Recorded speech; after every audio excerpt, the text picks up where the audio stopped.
Berita baik kepada korang yang nak pakai Toyota Noah.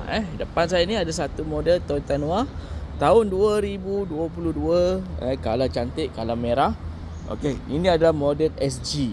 Okey, walaupun dia SG ni dia speknya rendah sikit daripada SZ, tapi yang model dekat depan saya ni dia ada 360 kamera. Jom saya tunjuk dalam dia.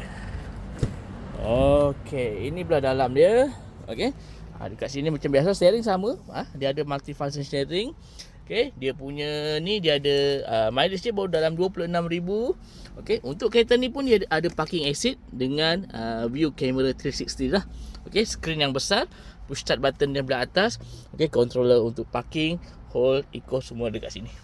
Alright, untuk seat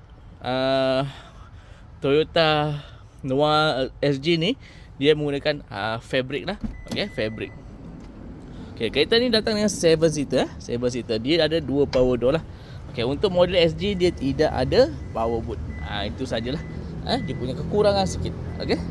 Ni belah belakang dia. Okey, harga untuk kereta ni dalam 158 saja. Okey, dia agak murah sikitlah. Okey.